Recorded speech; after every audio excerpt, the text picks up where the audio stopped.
The Azteca Stadium does not just sound, it vibrates. 80,000 voices collide against the concrete, a physical weight that pushes against every rib. Below the massive stands, the air is thick with the scent of ozone and anticipation. On the sidelines, the manager stares at his watch. He grips the cold metal edge of the bench so hard his knuckles turn white. His skin stretched thin over bone. He does not look at the field. He looks at the seconds ticking away, each one a pulse in the throat of a nation. The stadium floor trembles again as the collective roar shifts, a tidal wave of green and red. Somewhere in the tunnels, the players move, but here, the pressure is already absolute. The manager shifts his weight, his jaw set, eyes locked on the dial. The history of a country is waiting for a single sound. The referee lifts the whistle to his lips. A sharp, piercing note cuts through the wall of noise and the match begins. The silence in the manager's mind vanishes, replaced by the chaotic reality of the game.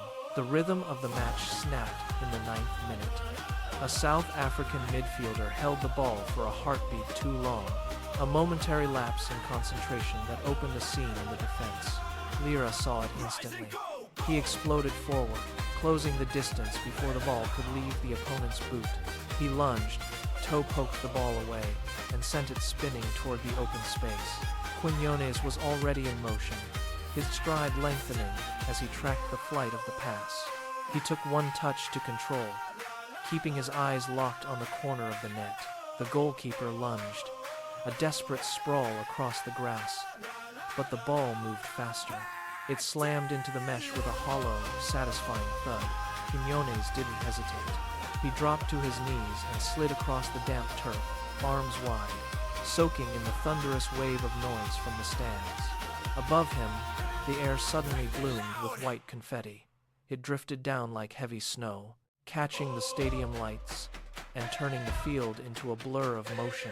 The tension that had gripped the stadium since kickoff shattered, replaced by a roar that rattled the rafters. The halftime whistle brought only a brief pause in the storm. As play resumed, the field felt smaller, compressed by the intense closing speed of both teams. South Africa emerged with a new directive, their passes crisper, their movement more aggressive. They probed the edges of the Mexican defense, looking for a crack in the formation. Mexico responded by dropping deeper, sacrificing space to protect the narrow margin. The manager paced the touchline, his eyes scanning the pitch for the slightest lapse in positioning. Every time a South African player touched the ball, the crowd held its breath, the sound rising and falling in waves of anxiety. The midfield, summer came a grinding machine of elbows, shoulders, and short, frantic sprints.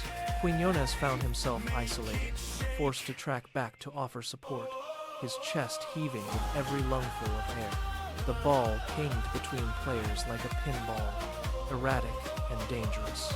No team dared to commit fully to an attack, knowing the counter-strike would be lethal. The game had transformed into a high-stakes chess match played at a frantic, breakneck speed. Every tackle was contested with desperation. The lead felt thinner with every passing minute, a fragile glass wall waiting for the first heavy blow to shatter it entirely. The frustration finally reached its boiling point. Sithole, caught out of position and desperate to halt the momentum, closed the gap on Brian Gutierrez with reckless intent. He didn't play the ball. He drove his studs into the turf, launching himself into a challenge that left no room for error. The impact sounded like a whip crack across the empty spaces of the midfield. Gutierrez hit the ground hard, his body skidding across the grass as the ball rolled harmlessly away. The stadium went dead silent for a heartbeat, that brief, electric pause before the storm. The referee was already sprinting, his hand reaching for his back pocket with mechanical certainty. The whistle shrieked, cutting through the air like a blade. He pulled the card high, a flash of red against the bright green backdrop of the pitch. Chaos ignited. The crowd surged to its feet, a roar of pure, unadulterated fury erupting from the away end. met instantly by a thunderous, triumphant wave from the home supporters. Players swarmed the official, hands gesturing wildly, but the decision was absolute. Sithole trudged toward the tunnel, his head low. Mexico had the numerical advantage, and the defensive plan for South Africa had just collapsed into dust. The air in the stadium shifted again, thin and sharp with the scent of an impending breakthrough.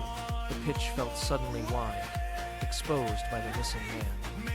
South Africa reorganized, their defensive line dropping deep, forming a wall of bodies across the edge of the penalty area. The referee marched off the paces, his steps rhythmic and deliberate against the turf. Raul Jimenez claimed the ball. He placed it carefully, adjusting the valve until it faced exactly the way he wanted. He stood back, his chest rising and falling in deep, measured cycles. This was his fourth World Cup, a long road of near misses and hard lessons.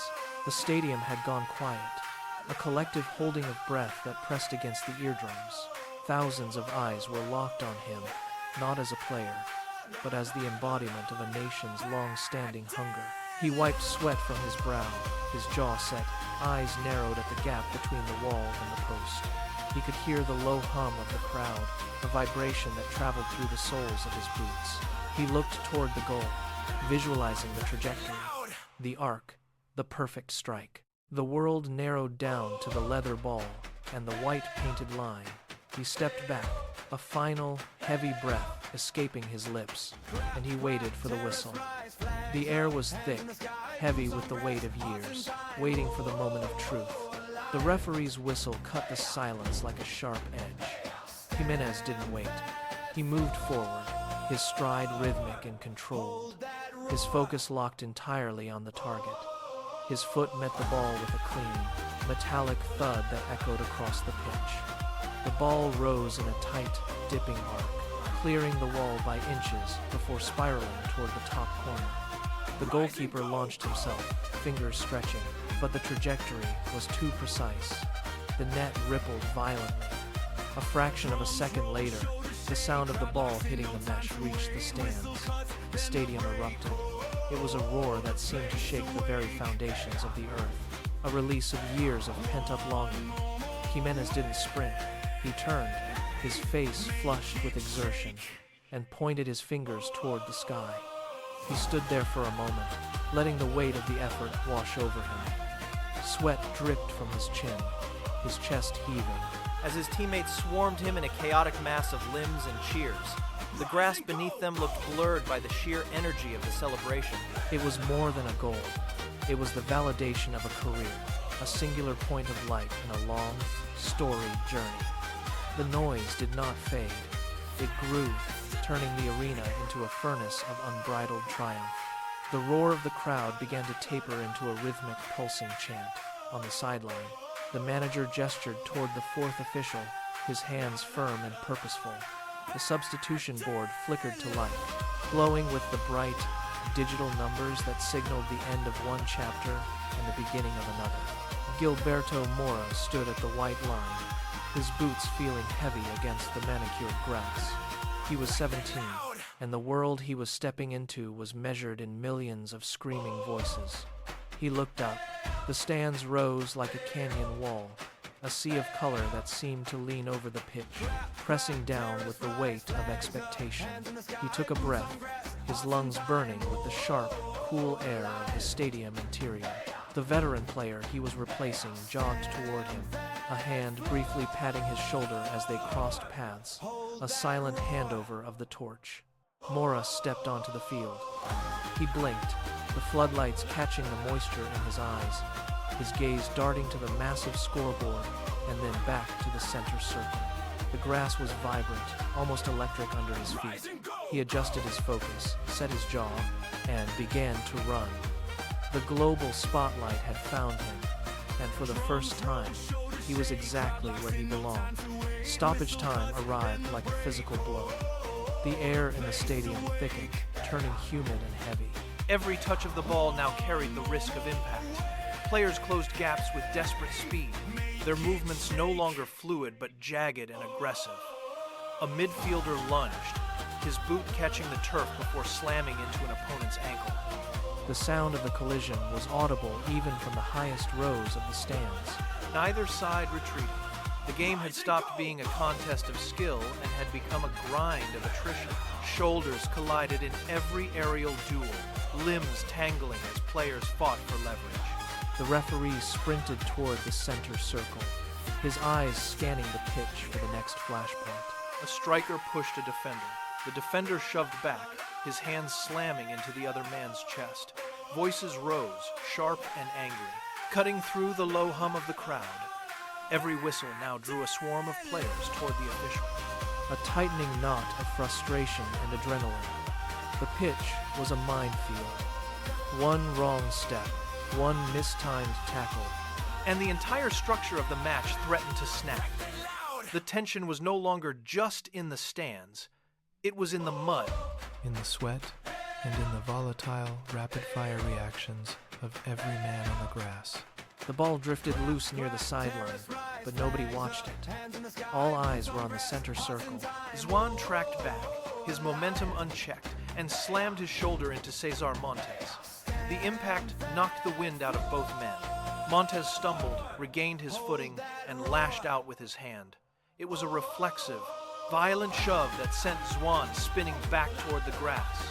The referee did not hesitate. He sprinted into the fray, his hand already buried in his pocket. He pulled the red card, then another, flicking them into the air like blades. The crowd surged to its feet, a roar of pure disbelief echoing off the concrete rafters. Zwane stared at the ground, then turned. His shoulders slumped as he began the long walk toward the tunnel. But the true silence fell when Montes followed. He stripped the captain's band from his arm. His movements slow and mechanical.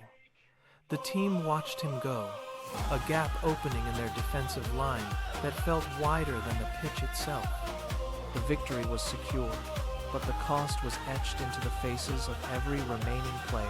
They stood scattered, hands on hips, staring at the empty space where their leader had been just seconds before. The match was ending, but their tournament had just taken a devastating turn. The final whistle shrilled, a thin, lonely sound that barely cut through the stadium roar. Players stood motionless, chests heaving, as the adrenaline faded into a dull, throbbing ache. No one celebrated. The victory felt brittle, a fragile thing held together by will alone. High above, the massive screens flickered to life. The bracket updated in bright, unforgiving light. Mexico versus South Korea. The crowd noise dipped, replaced by a low, collective murmur that rippled through the stands. In the center of the pitch, the remaining players looked toward the tunnel, their eyes tracing the path their captain had taken just moments before. The math was simple and cruel. Without César Montes, the defensive line was a shell. A hollowed-out structure waiting to be breached. They looked at the scoreboard, then at each other. The weight of the next challenge pressing down harder than any opponent. The tournament dream was still alive, but it hung by a single fraying thread. They walked off the grass, not as victors, but as a team staring into the abyss of their own vulnerability. The world watched, waiting to see if they could hold the line with their foundation ripped away. Or if this victory was merely the prelude to an inevitable collapse.